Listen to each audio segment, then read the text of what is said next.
Hello students, आज हमें chapter 4 में process and bases of accounting process हम पहले कर चुके हैं। ये हमें नहीं करनी, हमें बेसिस ऑफ अकाउंटिंग स्टडी करना है। इस चैप्टर में आपका अकाउंटिंग की प्रोसेस है। बेसिस ऑफ अकाउंटिंग में आपके 2 बेसिस हैं, कैश एंड एक्रूअल बेसिस, और उसी का हमें डिफरेंस करना है।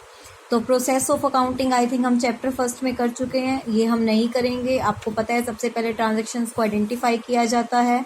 ट्रांजैक्शंस आइडेंटिफाई होने के बाद वाउचर्स बनाए जाते हैं, जर्नल में एंट्री की जाती है, then ledger, then trial and financial statement. तो ये हम पहले कर चुके हैं, तो इसको हम दोबारा नहीं करेंगे।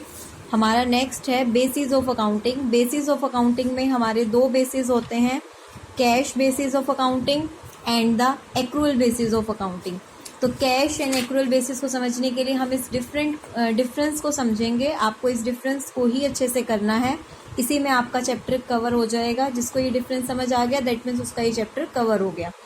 कैश बेसिस का मतलब है कि अकाउंटिंग में हम सिर्फ उन्हीं चीज़ों को, उन्हीं ट्रांजैक्शंस को रिकॉर्ड करेंगे जो कैश में होंगी। दैट मीन्स आपने क्रेडिट में अगर मानो आपने कोई सामान खरीदा है पर अगर उसकी पेमेंट नहीं करी है तो हम उसको रिकॉर्ड नहीं करेंगे, यानी कि रिकॉर्डिंग ऑफ कैश ट्रांजैक्शंस। तो कैश बेसिस ऑफ अकाउंटिंग में तो हम कहते हैं कि हम सिर्फ और सिर्फ किसको रिकॉर्ड करेंगे, कैश ट्रांजैक्शंस को रिकॉर्ड करेंगे। बट एक्रूअल बेसिस में हम क्या कहते हैं, हम सभी ट्रांजैक्शंस को रिकॉर्ड करेंगे, जो भी लेन देन हुई है, चाहे वो कैश में हुई हो चाहे वो क्रेडिट में हुई हो। फर्स्ट पॉइंट क्लियर है।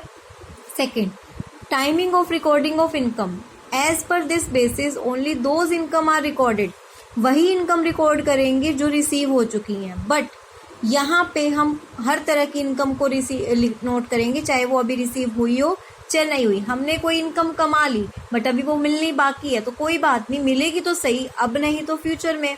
तो यहाँ पे हम हर तरह की इनकम को रिकॉर्ड करेंगे। इसी तरह एक्सपेंस है, ये भी सिर्फ वही एक्सपेंस नोट करेंगे जो आप कैश में पे कर चुके हो। बट यहाँ एक्रूअल बेसिस में हम सारे एक्सपेंस रिकॉर्ड करेंगे, चाहे अभी हमने उसकी पेमेंट कैश में कर दी है या करनी बाकी है, पर खर्चा तो हो चुका है। तो आउटस्टैंडिंग यानी कि करनी बाकी है। प्रीपेड एक्सपेंस पहले कर दिया। एक्रूड इनकम यानी कि इनकम हमने कमा तो ली, अभी मिली नहीं है, outstanding. Income receive in advance मतलब पहले मिल गई। कैश बेसिस में तो हम क्या करते हैं, does not take consideration of outstanding expense and prepaid and this. But accrual में हम इन सभी आइटम्स को क्या करते हैं, रिकॉर्ड करते हैं। लीगल पोजीशन, ये कौन से कंपनी एक्ट में आता है, ये रिकॉग्नाइज नहीं है, जबकि ये रिकॉग्नाइज्ड है और हम इसी को फॉलो करते हैं जब अपने अकाउंट्स प्रिपेयर करते हैं। Ascertainment of correct profit and loss. Cash हमें करेक्ट प्रॉफिट एंड लॉस नहीं बताता। क्यों? क्योंकि बहुत सारी ट्रांजैक्शंस हैं जो क्रेडिट में होती हैं। जब सारी ट्रांजैक्शंस आपके सामने ही नहीं होंगी तो आपको एक्चुअल पोजीशन कैसे पता चलेगी। एक्रूअल बेसिस आपको एक्चुअल पोजीशन बताता है। सूटेबिलिटी, ये सिर्फ जो डॉक्टर और लॉयर होते हैं ना, ये उनके लिए सूटेबल है। भाई जो पैसा आया, जो दिया, बस उसी अकॉर्डिंग हिसाब रखा। बट अगर आप किसी फर्म की बात करो, प्रॉफिट देखना चाहते हो किसी फर्म का, तो वहाँ पे आपको एक्रूअल बेसिस ऑफ अकाउंटिंग करनी होगी। तो कैश बेसिस में यहाँ पे आपको इसका मीनिंग दिया हुआ है, एडवांटेज डिसएडवांटेज दिए हुए हैं। जस्ट आप एक बार इसके पॉइंट रीड कर लेना और आपको खुद क्लियर हो जाएगा क्या बेनिफिट है और क्या लॉस है। इसी तरह एक्रूअल बेसिस के भी एडवांटेज और डिसएडवांटेज जस्ट एक बार आप इसको रीड आउट कर लेना। फिर आपका है हाइब्रिड और mixed basis of accounting. The basis of accounting is the mixture of both cash and accrual.